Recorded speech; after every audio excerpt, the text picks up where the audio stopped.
Okay, guys, we're heading back to Crystal Lake, and this time we're going to do something really different.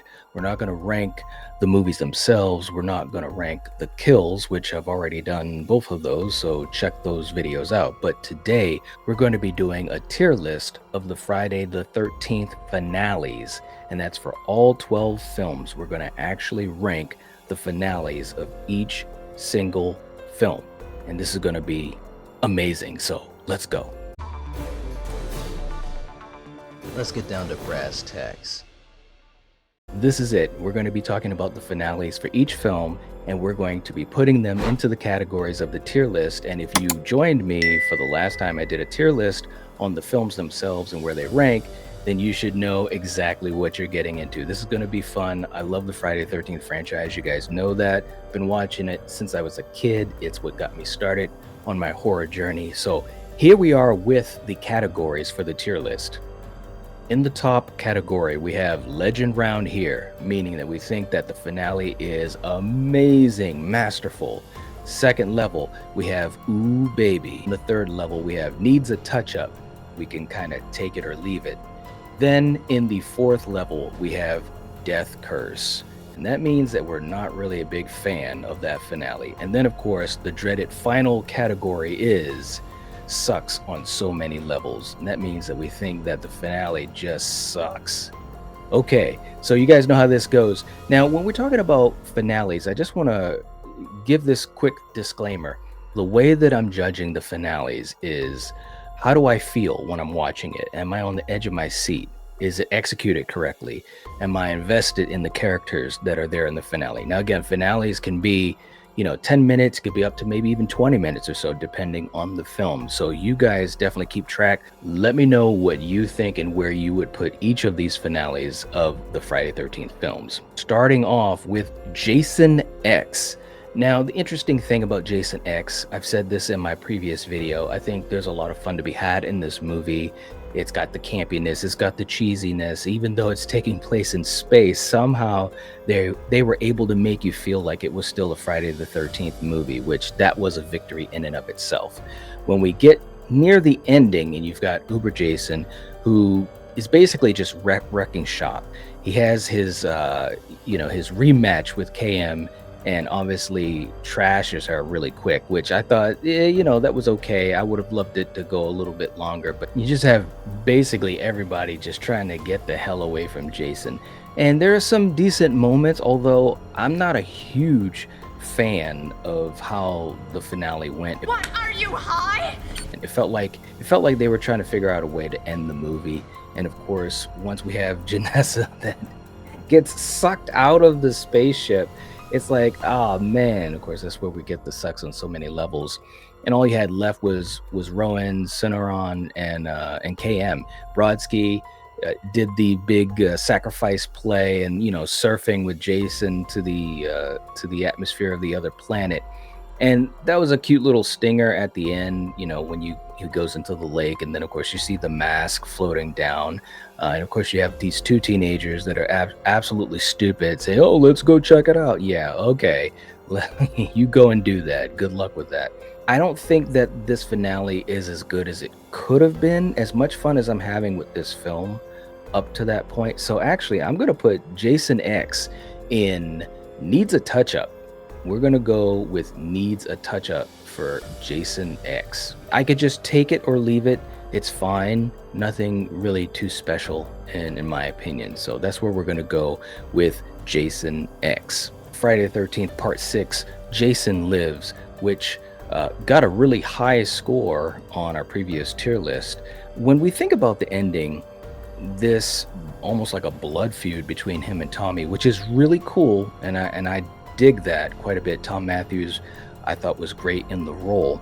CJ Graham, great physical performance as Jason. But here's the thing. You had the camp, Forest Green, you had the camp with a bunch of kids, including little Nancy, who was cute as a button. And that was a cool aspect. I didn't expect to see any kids get hurt, but at the same time, because they kind of teased it a little bit here and there, I was just like, well, how much of a threat is this going to be? You know what I'm saying? Once Jason deals with Megan's father, and you do the reclining kill, which was awesome. All bets were off. There was no one else to really deal with him except for Tommy, who's trying to bait him into the lake. Jason has that moment where he jumps out of the cabin and he grabs Megan and so forth, and then he walks to the lake, and Tommy's just trying to wrap the chain around him with the rock so that he would be pulled and dragged underwater and held there. I didn't think there was a lot of special things about that. It was some cool moments. The music actually was really cool. There was tension, especially when you first see it. You don't know what's going to happen. Tommy's got the fire all around the boat. So it was a couple of cool visuals. But once he jumps up and breaks the boat and brings Tommy below, it's kind of like, oh, what's going to happen now? So Megan actually comes to the rescue, which I thought was cool because this movie was like a tag team. I think it was focused on Tommy. He's the final guy, but Megan came in and helped out quite a bit. So there was some interesting aspects of it. I don't think it's the best though. So for me, I'm actually going to put Jason Lives in Ooh Baby. I'm going with Ooh Baby. Some good moments. Obviously, the plan worked thanks to Megan coming in to save the day.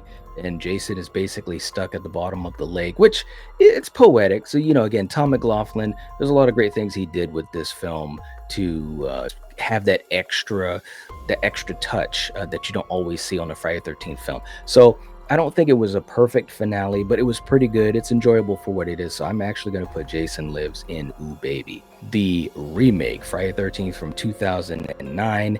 And here's an example of a film that I really enjoy. I think there's a lot of great aspects to it. I know it's divisive. I've heard about it in the comments. Guys, don't kill me. I'm just giving you my opinion. I'm not saying it's the correct opinion. It's just mine. But I really do enjoy the remake. There are things about the characters that, fall a little short here and there. And I think that's a valid criticism people have of the remake. But one thing that I was not big on for the remake is the finale. I think the big twist of they're trying to get away. You had Clay, you had Jenna, and you had Whitney trying to get out of Jason's lair, which I thought, there's some good tense moments here and there. But then when Jenna gets killed, spoilers, when she gets killed, again, you have to have stakes in horror movies. That's very true. But I just think that she was a really good character in the movie. There was some great chemistry between her and Clay. I thought that it was fun to see them working together and trying to figure out where his sister is. And so when they do this switcheroo, and now Jenna is dead, and you've got Whitney and Clay who are trying to defeat Jason, I didn't feel as invested because, to be quite honest, Whitney to me wasn't a strong final girl. Now, part of that is because she's not in the movie that much. She's in it in the beginning, and then you see scenes where they're here and there because she's a captive. So it's nothing against Amanda Brigetti and her performance. It's just that she doesn't have a lot to work with. So by the time it's just her and Clay in that final confrontation with Jason, I'm not as invested in her, and that's just how it is. I also don't think that they did a lot with Jason. There were a couple of scenes like when they were in the school bus, and you could kind of appreciate Derek Mears and his physicality, and he's chasing them. But I thought they could have done some more stuff to ratchet up the tension and make you wonder, is he going to kill them, or are they going to be able to survive? The scene where he comes through the glass and he grabs Clay, that was a really cool moment. But after that, they just kind of wrestle a little bit and then tie him up with the chain. And then you got Whitney having her final girl moment where she's stabbing him with the machete, say hi to mommy. And then he's dead, quote unquote dead.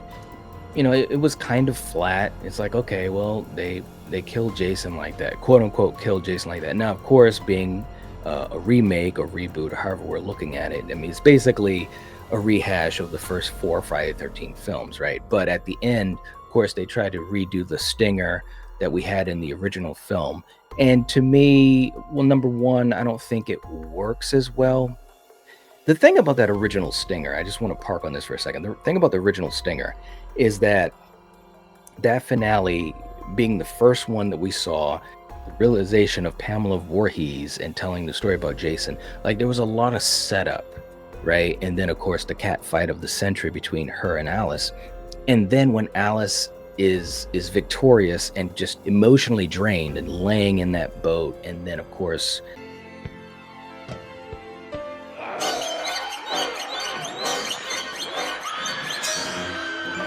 I think it was a better setup than what they did in the remake, because in the remake they defeated Jason, and next thing you know, that you see Whitney and Clay on the dock, and then Jason pops up through underneath and grabs her, and she screams.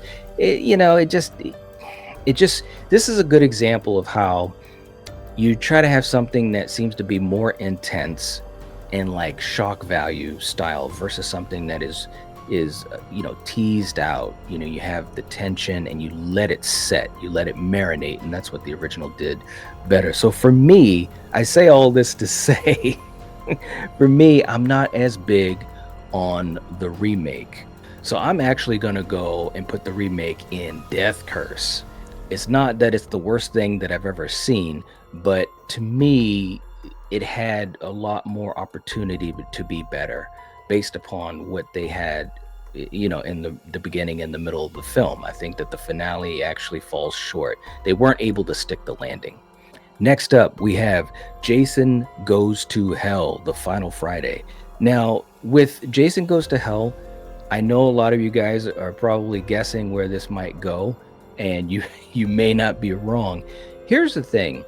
If we were grading this on something like practical effects, this would actually rate pretty well for a tier. If we were talking about characters, or maybe a character, of course, the Duke is amazing. John D. LeMay as Steven is really good. So this is just a case of where we're ranking it by finale. And like I've said before in the past, I'm not a huge fan of the finale, even though Jason finally comes back. First of all, we waited too long.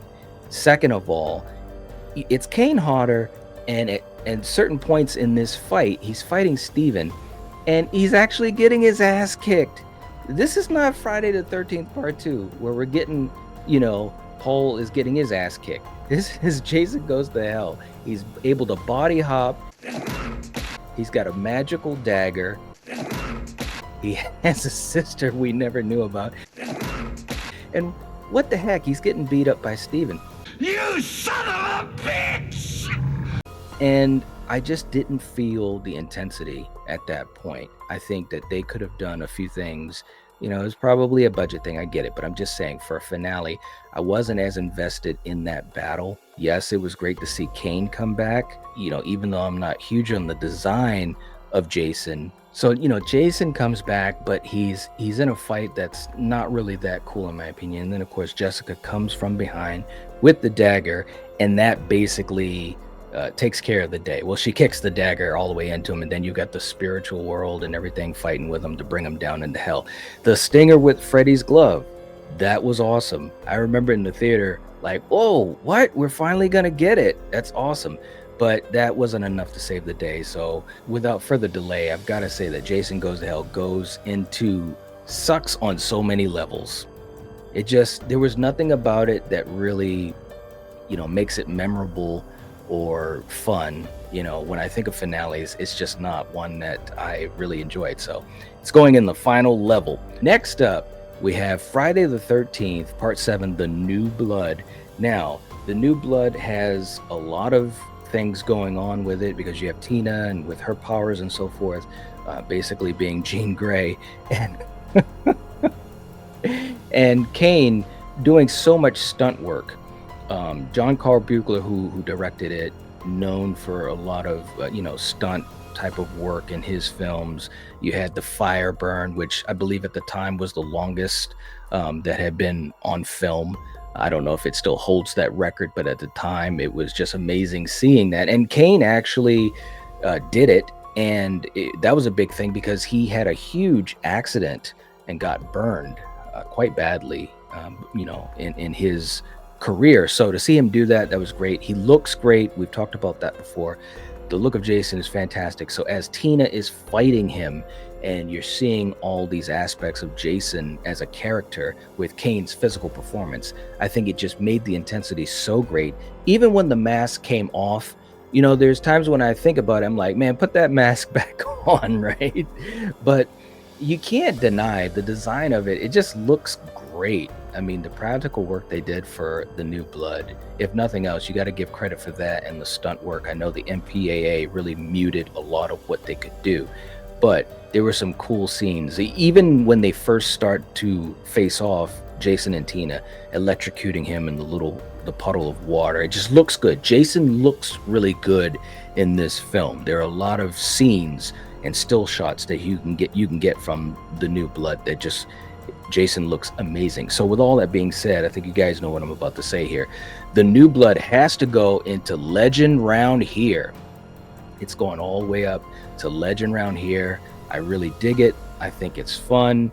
Yeah, it's crazy, but it's got a lot of cool stuff. That explosion, like when you watch the movie, that explosion, it made it feel like it shook my house. That's how bad and bombastic it was, and bad and cool is what I mean. So it's going to go to the top level. So right now, if we look at this tier list, we got a movie in each category.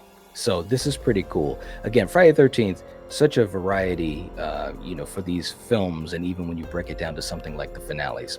Okay, let's get ready to move on. Next, we've got Friday the 13th, A New Beginning, Part 5.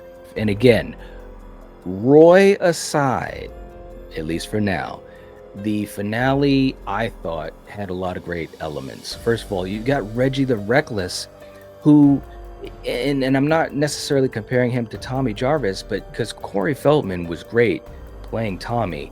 But I think in 5, I would almost say that Shavar Ross as Reggie the Reckless, I think he was even more involved with what was going on. He had a lot of great moments. That scene when he takes Pam upstairs, when she's searching around for everyone and she lets out that scream and they run downstairs, and then obviously Jason, Roy, comes right through, busting through the door, and her scream, it was just on.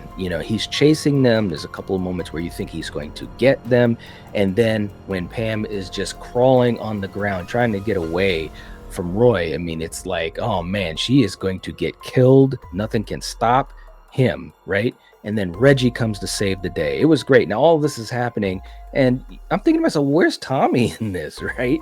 And Tommy joins into the fight when they're in the barn. Now again, part 5, we're in a barn, so there's some parallels to 3.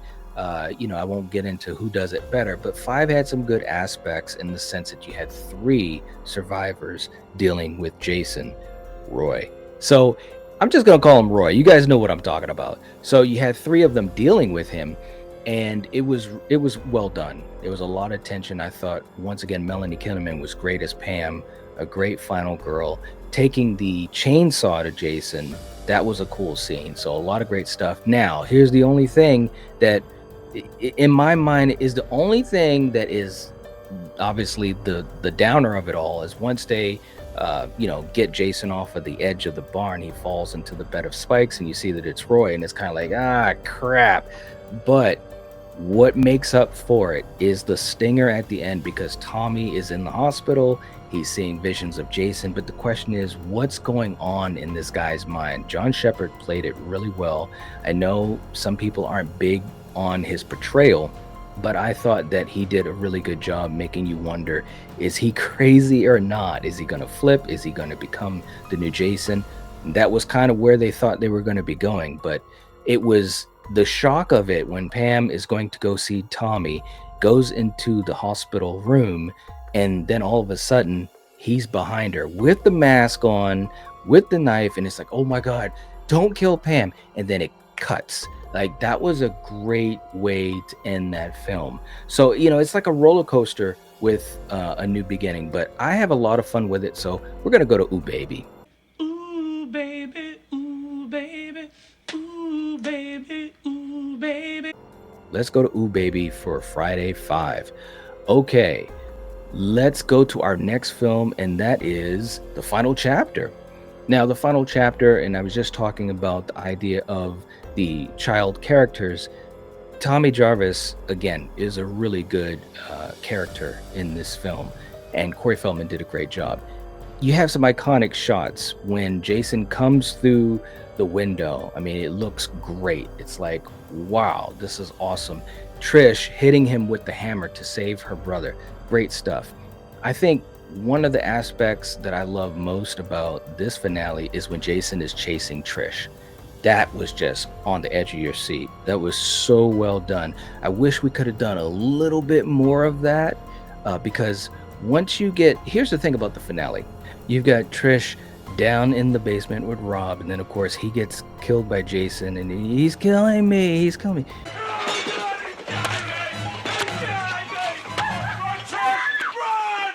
That was kind of like, I know they were, kind of paralleling how people, will do that, and yelling for help, and help doesn't come, and so forth. But it was kind of a little cringe. What was even worse is that Trish went back down the stairs. It's like, wait a minute, this is supposed to be a character that's very smart, and she portrayed being smart throughout most all of the movie, except for that point. So I wasn't huge on that scene, but when Jason is chasing her, when Ted White, rest in peace to Ted White, is chasing her, I'm on the edge of my seat. And again, when they're upstairs and she has one choice, and that's to jump out of the window, that was great stuff. Once she gets to the house and to Tommy, that's when it kind of slows down a little bit, and I understand why, because Tommy's about to pull the okey doke on Jason, and he's got his head shaved off and all of that stuff. So that's okay, that's fine. Jason's kill was fantastic. His head sliding down on the machete. Tom Savini was able to finish off his creation, at least for now, and it looked great. The stinger at the end when they're at the hospital, that was okay. I don't know, it was all right. I wasn't big on it, but overall it's a really good finale. I think it's a great film, and the finale didn't disappoint. So I'm going to put the final chapter in Ooh Baby. We're going to go into Ooh Baby. I think that, again, there's a lot of great things in the chase. I think that it was cool with Tommy using the psychology on Jason.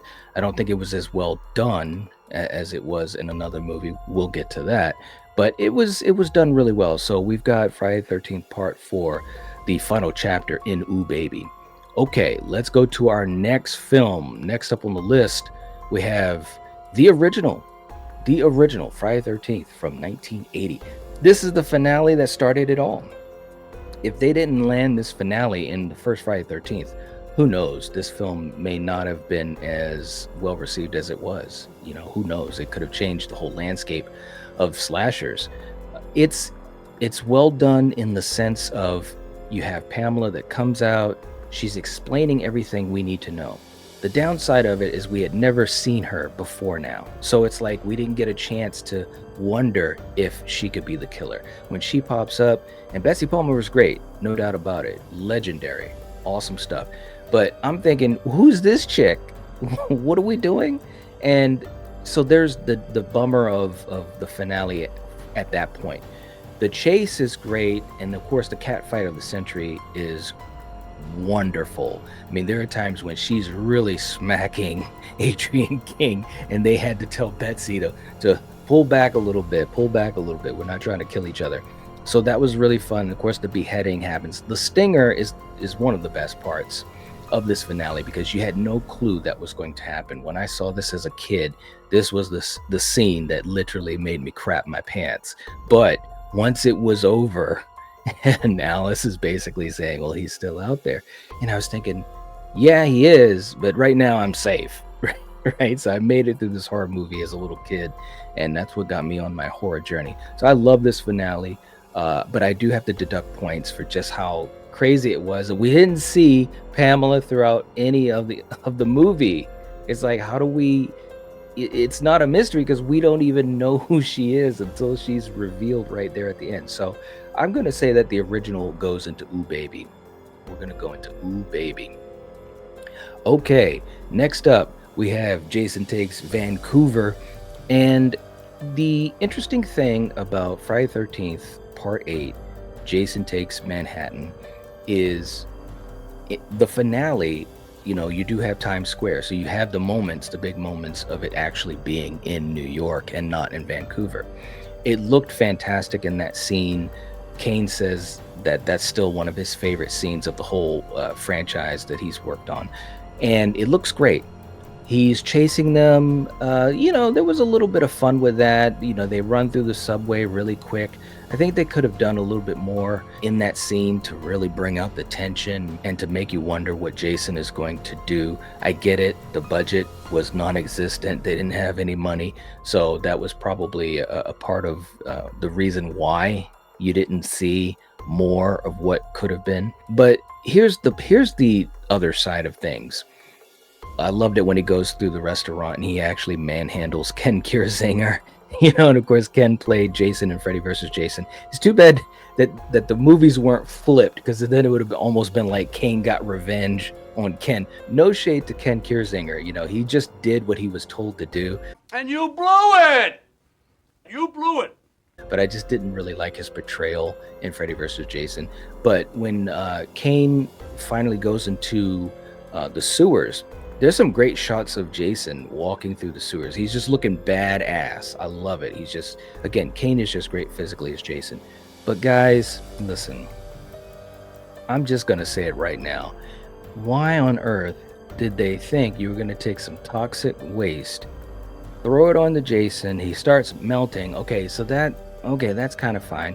But then you see the part where he turns into a kid, into a boy, and he didn't even look like the boy that we saw from the original. I remember seeing this as a kid, and I'm thinking, bullshit! What the hell is going on? Now, I know that the idea of it was to have that supernatural edge to the finale, and kind of, it's almost like showing Jason as an element rather than a person or what have you. Okay, I think we're just getting a little too fancy for what we need to be doing here. I just thought that was kind of silly. He melts and he becomes a boy. Okay. And it didn't work for me at all. I think it was a bummer of a finale. At that point, Sean and Rennie, I don't know, it just felt lackluster to me. So I'm not a fan of the finale of Friday the 13th Part 8. I think that they could have done a lot more to keep the tension going, and they could have done away with Jason in a better way. So we're going to put Jason Takes Vancouver in sucks on so many levels. It's going there, guys. It is going there. It's not a fun finale for me. It just isn't. Okay. Next up, we have Friday the 13th Part 2. Part 2. Now, when we think about Part 2, the thing that I really enjoyed about this is you had this laid back atmosphere, because you've got so many of the counselors that went out to the party at the bar. And of course, the people that stayed at the camp, they're getting off by Jason one by one, especially for the counselors that are still at the camp. You've got the shish kebab kill with Jeff and Sandra. Yippee-ki-yay, mother. And then, of course, Vicky gets stabbed to death, Mark, with the machete to the head, which was iconic. So at the bar, Ted, who's the smartest person maybe in the franchise, stays at the bar, and you got Jenny and Paul that go back, and they're looking for survivors, and they're looking to see what's going on. The place is all messed up in disarray. Paul gets ambushed. Paul is almost useless. I'm just going to say it right now. If you are anywhere near Camp Crystal Lake and Paul is with you, don't expect him to give you any type of help. Okay, I'm just saying. So Jenny is on her own being chased by Jason, and she goes into the shack where you've got Pamela on the altar, and she figures it out. There was great scenes before that, being chased. She's in the car. I love that, where you got the pitchfork coming in. Amy Steele was fantastic. This was a great example of a finale that just kept ratcheting up. Okay, she's being chased. She's finding a way to avoid. She's trying to be as smart as she can, and then ultimately going to where the altar is and putting on Pamela's sweater and just getting Jason to relax his guard for a moment, messing with his mind, pretending to be Pamela. That was a great scene. I love the music in there. The musical stings, the score was great in that scene. Unfortunately, when she raises up to slash down on him, he catches that little bit of Pamela's head behind Jenny, and he wakes up, and then of course, it's not looking good for Jenny. But hey, guess who comes to the rescue? Paul, Mr. I Can't Fight Paul. He comes in and he's wrestling around with Jason. Bro, you got to do better. I'm just saying. This is what does give Jenny the opportunity to really do what she has to do, slashing Jason right down into the shoulder and seemingly killing him. We knew he wasn't dead, though. We knew that. Great scene when they come back to the cabin. She's got the pitchfork and she's like waiting to see who's at the door, but they played the little okey doke on us because it's Muffin, and then Jason comes out from behind her. That was a great stinger. That actually caught me off guard the way they did it. I think part of it, what makes a stinger like that work, just like the original, is that it's kind of like you're looking here, they're making you look one way while they catch you from another direction. And that's what really worked with part 2. But all of it is on the shoulders of Amy Steele, being so invested in her and what she does. So Friday the 13th part 2, I think, is an excellent finale, and it's got to go in legend round here. It's going all the way to the top, no doubt about it. Okay, guys, we're almost at the end here. Next up, we have Freddy versus Jason. Now, Freddy versus Jason is interesting because, again, you're dealing with two characters that are beloved in Freddy Krueger and Jason. I've said this before. I think this is a film that leans much more to Freddy than to Jason. Bullshit! The mythology for Jason is, or I should say, the way he's portrayed physically, I was just not a big fan of it. And also, he's more of the sympathetic character, which is fine. You know, I love both of these characters, but he's made into a sympathetic character, so you're rooting for him almost unconditionally, which, you know, that's an issue with the film. But talking specifically about the ending, you've got Laurie trying to pit them against each other. They trap Freddy, bring him into the real world, which of course we've seen that trope done 1,000 times, and then Freddy has to fight Jason. I'm not a fan of some of the action. I mean, listen, Freddy fighting like he is a kung fu champion. I don't know where Freddy got his training, but he was fighting like he knew exactly what he needs to be doing. He's dropping elbows on Jason. Don't get me wrong, it's some fun moments for sure. It's some fun moments. You know, then you he's just beating on my boy when he has all the metal rods that go into Jason. It's like, oh man, and Jason's just looking up like, you know, come on, guys. But there are some fun moments. Robert is great. His charisma, he's having fun with it. It's not totally Looney Tunes, but Ronnie Yu having that tendency, like he said, to look at it as this big WWE main event. That's how the fight kind of went back and forth. So when you get to the end where they're on the dock and Jason is all effed up, I mean, Freddy, like, wow. And it's back and forth, and then Laurie obviously cuts Freddy's head off. It's fine, you know, you have some fun with it.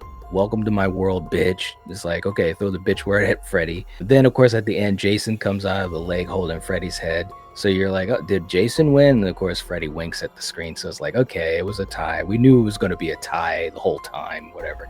But it's got some fun moments. It's not horrible. So for me, I'm going to put Freddy versus Jason in needs a touch up. It's fine. It has its moments. It's fun in moments. It's a little over the top for me. I mean, that's part of the tone of the film, so at least they stayed consistent. But I'm going to go with needs a touch up for Freddy versus Jason. Okay, last on the list is Friday the 13th, part 3. This is a finale that, I mean, it went all over the place, right? Because Chris is dealing with Jason for the second time. She talks about, you know, their first encounter and how she blacked out at the end. You know, it's kind of like getting into some weird territory there, but they don't go all the way off of the cliff with it. Jason stalking Chris and chasing Chris was some great stuff. When Jason throws Rick's body, first of all, the Rick kill, you gotta love it with the eye popping right at you. When Jason throws Rick's body through the window and he starts to kind of climb in through, Richard Brooker just was so menacing. His physicality was just great. I'm thinking, oh my God, what is Chris gonna do? Dana Kimmel was fantastic in this chase, and when they go upstairs and trying to barricade the door, stabbing him through the hand, and then a great scene in that hallway where she's just slicing and dicing at Jason. I think it looks fantastic. But Jason, he keeps coming after her. He keeps coming after her, and it's almost like it's constant. Like, this is a good example of how the tension just kept getting pushed forward and forward and forward until the point where you've almost fallen off your seat because you're on the edge of your seat so much. When he's chasing after her, she gets to the van and of course gets stuck on the bridge, and he's limping running after. I mean, Jason was on a mission in part 3. Okay, he wanted to leave no stone unturned. Okay. But it was great physicality by Richard Brooker. And when they finally get, first of all, let me cut back to in the van when he reaches through the window and she rolls up the window and then he smashes through his head. Some great scenes, some great shots of Jason. But once we get into the barn, that was like just chef's kiss. When he barricades, he puts the wood down to keep the door locked. He just looks great, looks menacing. You have Ali with his last gasp trying to do something with Jason. He can't do nothing. Chris is on her own, man. And when he comes up to the top loft and she pulls the okey doke on him and puts the rope around his head and hangs him, it's like, man, she did it. It looked so cool. That scene looks great. And then when she opens the door, looks at Jason right there, and he boom, dun-dun-dun, and he lifts himself up, the strength. It looks so cool. And he takes the mask off with that smile. It looks so good. I love this finale. You guys know where this has to go. It's got to go to Legend round here. It's going to Legend round here. It's not even a question about it. I knew this one was going to go right to the top. And even the stinger at the end of Friday 3 was great. I think it was well done. Of course, it's kind of doing a callback to the original, but it had a little bit of its own twist. I think the best part of this stinger at the end of Friday 3 is Chris really went through the ringer with Jason. So when she basically passed out and wakes up, and they kind of play with your expectations because it's different as far as versus the original, because she's there, you got the birds flying all around, she doesn't know what's going on, she's stuck, and then all of a sudden she sees Jason unmasked in the window and he's coming for her. He busts through the door. I mean, it's like it was like, oh crap, he's still alive. And of course they shot a different version of that with a Stan Winston design for Jason, where they actually killed Chris and beheaded her. Now I don't know if that was just a nightmare that she had and then she wakes up, or if I think that was how they were going to end the movie, if I'm not mistaken. But either way, I'm glad they did what they did, because she realizes that he's not there. And as soon as she realizes that, all of a sudden which makes no sense, by the way, the body of Pamela comes out of the lake, grabs her, all these worms and stuff on her, and pulls her down. It was a dream, or was it? It was a dream, and she gets taken away. Chris should have come back and forth. As much as I love Trish, and I do, but Chris should have came back. Dana Kimmel was great in this role. This was probably my favorite finale overall. And I think it's one of the most underappreciated finales in the franchise. You guys let me know. I know I'm ranting about 3, but I've talked about this before. And Dana Kimmel as Chris, I think she's totally underrated as a Friday the 13th franchise final girl, or just a final girl in horror. But, she's crazy. She's in the cop car and she goes off into the sunset, kind of like Sally in TCM. And that was it. But they were going to bring her back in 4. It just didn't work out. I wish it did. I think Dana was great in the role. So anyways, guys, this is what we've got. This is what we've got for the finales. And I think it's pretty interesting. Again, you've got, unfortunately, Jason Goes to Hell and also Vancouver in the bottom level. But I think it was a big surprise for me as I was coming up with the categories where I was going to put these films. I was actually surprised that the remake was in the 4th level. Because, again, I didn't, thinking about these movies just about the finale, even if I like the film, which I do really enjoy the remake, but I thought the finale it lacked. In the middle category, needs a touch up, we got Jason X and Freddy versus Jason. And I think that the 4 that are in the 2nd level, Ooh Baby, we got 6, 5, 4, and also the original. They're all good. They're all good. I have fun with them. But at the top tier, we've got The New Blood, we've got Friday 2, and of course we have Friday 3. So that might also give you a sense of what I think about these finales, or the type of finales that I like the most. I suppose if I had Freddy vs. Jason at the top that I would have wanted a lot more of the zaniness, the campiness. But for me, 3 and 7 and 2, those are my favorite finales. But what are your favorite finales? Let me know in the comment section down below. Let's talk about it as we always do as a community. I hope you guys enjoyed this tier list. I'm going to be doing some more tier lists with some other ideas and trying to do some different aspects of the franchise and maybe touch upon some other franchises. So let me know what you'd like to see and we'll talk about that. Don't forget to hit the like button. It helps to support the channel. I appreciate it. If you're not subscribed, this is the time to do it. Become part of this fantastic community where you'll never love and talk about movies the same. If you like this video, check out my other tier list and also my ranking of the Friday 13th kills. That was a really fun video. But check out those and other videos, including live streams here, and I'll see you there. If you're watching this, if you're listening to this, you are the Night Watch. Peace.